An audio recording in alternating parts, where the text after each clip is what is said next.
সম্প্রতি Toyota company এমন একটা গাড়ি তৈরি করতে চলেছে যেটাতে আমরা পেট্রোলের পরিবর্তে পানি ব্যবহার করতে পারবো। আর ধারণা করা হচ্ছে এর ফলে প্রায় সব গাড়ি কোম্পানি, এমনকি ইলন মাস্কের টেসলা, যেটা কিনা সবথেকে পরিবেশ বান্ধব গাড়ি হিসেবে নিজেকে দাবি করছে, সেটাকেও ছাড়িয়ে যাবে। কারণ টয়োটার এই নতুন ইঞ্জিনও একটা পরিবেশ বান্ধব ইঞ্জিন হতে চলেছে। এমনকি এখানে তেল বা গ্যাসের পরিবর্তে পানি ব্যবহার করা হবে। আরও অবাক করা ব্যাপার হলো এই ইঞ্জিন থেকে ধোঁয়ার পরিবর্তে পানিই বের হবে, আবার সেই পানি দিয়েই গাড়ি চালানো যাবে। সবচেয়ে মজার ব্যাপার হলো এই পানিই কিন্তু বর্তমান সময়ে মেটাল বা ইঞ্জিনের সবচাইতে বড় শত্রু। কখনো ভুলেও যদি এই পানি ইঞ্জিনের মধ্যে চলে যায় তাহলে সেই ইঞ্জিন পরবর্তীতে পুরোপুরিভাবে অকেজো হয়ে পড়ে। তাহলে এখন প্রশ্ন হলো টয়োটা কিভাবে ইঞ্জিনের এই সব থেকে বড় শত্রুকে বন্ধুতে রূপান্তরিত করবে। তো চলুন দেখে নেওয়া যাক টয়োটা কিভাবে তাদের পানিচালিত ইঞ্জিন দিয়ে পুরো পৃথিবীর চিত্র পাল্টে দিতে যাচ্ছে। টয়োটা হলো এমন একটা কোম্পানি যারা কখনোই কোনো ট্রেন্ড ফলো করে না, বরং তারা নিজেরাই একটা ট্রেন্ড তৈরি করে যেটা অন্যান্য বড় কোম্পানিগুলো ফলো করে। আর এজন্যই তাদের একমাত্র ফোকাস হলো ইনোভেশন বা নতুনত্বে। আর তাই তো 1990 সালে যখন পুরো পৃথিবী ইলেকট্রিক গাড়ির কথা চিন্তায়ও আনতে পারছিল না, তখন টয়োটাই পৃথিবীর প্রথম হাইব্রিড ইলেকট্রিক গাড়ি টয়োটা প্রিয়াস লঞ্চ করে বসে। আর এভাবেই টয়োটা গাড়ির বাজারে ইভিএস বা ইলেকট্রিক গাড়ির একটা ট্রেন্ড সেট করে দেয়। কিন্তু টয়োটা নিজেই নিজেদের এই সাফল্যে খুশি হতে পারছিল না, কারণ টয়োটার সেই ইলেকট্রিক কার যখন পুরো পৃথিবী জুড়ে পরিচিত হচ্ছিল তখন তারা এই গাড়িতে বড় কিছু সমস্যা দেখতে পায়। আর তখনই টয়োটা এই গাড়ির উৎপাদন বন্ধ করে দেয়। কিন্তু কি ছিল সেই সমস্যা, যেটা ঠিক না করে বরং গাড়ি তৈরি করাই বন্ধ করে দিতে হলো? মূলত টয়োটা যখন তাদের টয়োটা প্রিয়াসকে পুরোপুরি ভালোভাবে পরীক্ষা করে তখন তারা দুইটা বড় সমস্যা দেখতে পায়। প্রথমত, ইলেকট্রিক কার একটা পরিবেশ বান্ধব গাড়ি হলেও একে চার্জ করার জন্য চার্জিং স্টেশনগুলোতে যে শক্তি জমা করা হয় সেগুলো কয়লা, প্রাকৃতিক গ্যাস, ডিজেল এগুলো থেকেই আসে, যেগুলো পরিবেশ দূষণের অন্যতম বড় কারণ। দ্বিতীয়ত, ইলেকট্রিক গাড়িতে যে ব্যাটারি ব্যবহার করা হয় সেটা তৈরি করা হয় লিথিয়াম, কোবাল্ট, নিকেলের মতো মেটাল দিয়ে। আর এইসব মেটাল থেকে একটা ব্যাটারি তৈরি করতে যে পরিমাণ জ্বালানি পোড়াতে হয় সেটা দিয়ে বরং দুইটা সাধারণ গাড়ি পুরোপুরিভাবে তৈরি হয়ে যাবে। আর এ কারণেই তারা ইলেকট্রিক গাড়ির উৎপাদন বন্ধ করে দিয়ে অন্য সব সাধারণ গাড়িকেই আরও বেশি ইমপ্রুভ করার কাজে মনোযোগ দেয়। তবে তাদের এই সমস্যার একটা সমাধান হতে পারে হাইড্রোজেন গ্যাস, কারণ একটা হাইড্রোজেন গ্যাসে দুইটা হাইড্রোজেন মলিকিউল থাকে। আর হাইড্রোজেনের আকার ছোট হওয়ার কারণে এটা খুব সহজেই কোনো ট্যাঙ্কে অনেক বেশি করে জমিয়ে রাখা যায়। এছাড়াও দুইটা হাইড্রোজেন মলিকিউলের মধ্যকার বন্ধন অনেক বেশি হওয়ায় খুব সহজেই তা ভেঙে প্রচুর পরিমাণে শক্তিও পাওয়া যায়, যেটা পেট্রোলের চেয়ে 3 গুণ বেশি।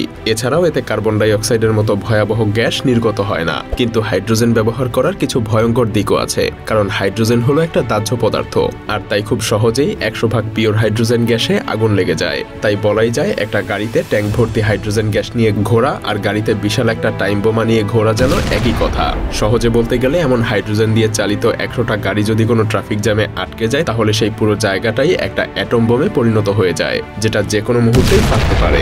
আর এই সমস্যার কারণেই টয়োটা প্রাথমিকভাবে তাদের আইডিয়াটা নিয়ে আর কাজ করেনি। তারা মনে করে যেহেতু হাইড্রোজেন 100% পিওর অবস্থায় দাহ্য বা যে কোনো মুহূর্তে আগুন লেগে যেতে পারে, তাই তারা এটার সমাধান করলেই খুব সহজেই হাইড্রোজেন গাড়িতে ব্যবহার করতে পারবে। যার কারণে এই সমস্যার সমাধান হিসেবে হাইড্রোজেনের সাথে অন্য কোনো একটা পদার্থ মিশ্রিত করার সিদ্ধান্ত নেয়। এতে করে হাইড্রোজেন আর 100% পিওর থাকবে না, তাই এতে সহজে আগুন ধরারও কোনো সুযোগ থাকবে না। আর এখান থেকেই আসে পানিচালিত গাড়ির আইডিয়া। কিন্তু তারপরেও এখানে আরেকটা বড় সমস্যা দেখা দেয়, আর তা হলো টয়োটা যখন তাদের গবেষণা শুরু করে তখন তারা দেখতে পায় এর আগেও কিছু কিছু গবেষক পানি দিয়ে গাড়ি চালানোর চেষ্টা করেছিল, যদিও তারা প্রাথমিকভাবে সফল হয়েছিল, কিন্তু পরবর্তীতে বিভিন্ন কারণে সেই আইডিয়া আর বড় কোনো কিছুতে রূপ নিতে পারেনি।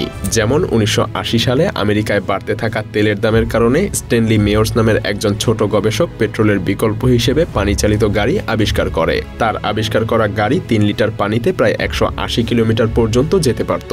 কিন্তু স্বাভাবিকভাবেই বড় বড় পেট্রোল কোম্পানিগুলো এই ব্যাপারটা ভালোভাবে নেয়নি, কারণ এই আইডিয়া সবার কাছে পৌঁছালে তাদের ব্যবসা তো লাটে উঠে যাবে। তো 1998 সালে তিনি কিছু ইনভেস্টরের সাথে হোটেলে তার আবিষ্কার করা এই গাড়ি নিয়ে আলোচনা করছিল।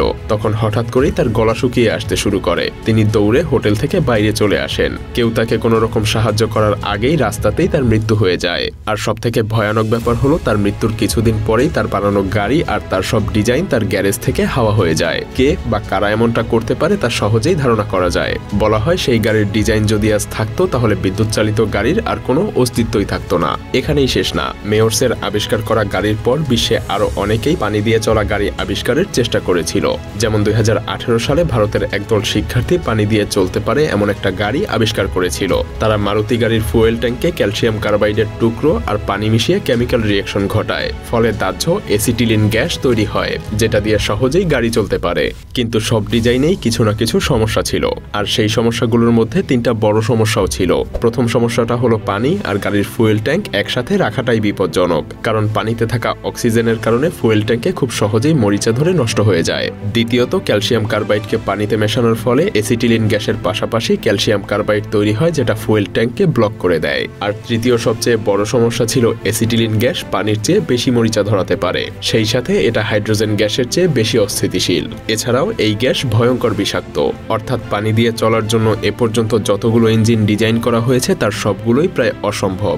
তাহলে টয়োটা কিভাবে তাদের পানি দিয়ে চালিত এই ইঞ্জিন ডিজাইন করলো? এখানেই প্রমাণ পাওয়া যায় টয়োটার ইঞ্জিনিয়ারদের দক্ষতা। তারা তাদের প্রথমের সেই ব্যর্থতা ঝেড়ে আবার পুরোদমে নতুনভাবে শুরু করে। পেট্রোল চালিত engine, hydrogen engine, electric engine, এই সব কিছু নিয়েই তারা আবার গবেষণা শুরু করে। তারা সেই গবেষণা থেকেই ইঞ্জিন 3টার সবথেকে ভালো দিকগুলোর সংমিশ্রণের মাধ্যমে পানি দিয়ে চালিত সক্ষম ইঞ্জিন তৈরি করে। ভাবছেন এটা কিভাবে সম্ভব? চলুন স্বল্প পরিসরে জেনে নেওয়া যাক। একবার ভাবুন তো, হাইড্রোজেন গাড়ির ফুয়েল স্টেশনে কি হয়? মূলত এগুলো ইলেকট্রিক গাড়িরই চার্জিং স্টেশনের মতো কাজ করে।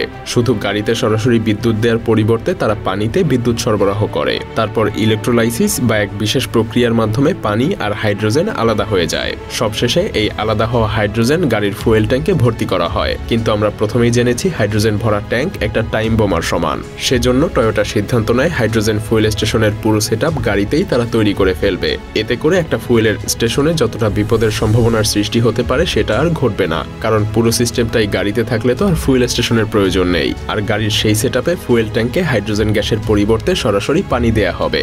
আর ইলেকট্রোলাইসিসের জন্য গাড়িতে ব্যাটারি তো থাকছেই, ফলে গাড়িতে অটোমেটিক্যালি পানি থেকে হাইড্রোজেন গ্যাস উৎপন্ন হয়ে সেই হাইড্রোজেন থেকে শক্তি নিয়ে গাড়ি চলবে। ফলে কোনো বিপদের আশঙ্কা মুক্ত থেকেই হাইড্রোজেন থেকে খুব সহজেই গাড়ি চালানো যাবে।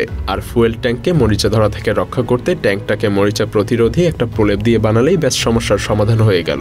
এভাবেই টয়োটা আগের তৈরি করা সব ইঞ্জিনের ভালো ভালো দিকগুলো একত্র করে একটা বেস্ট ইঞ্জিন ডিজাইন করে।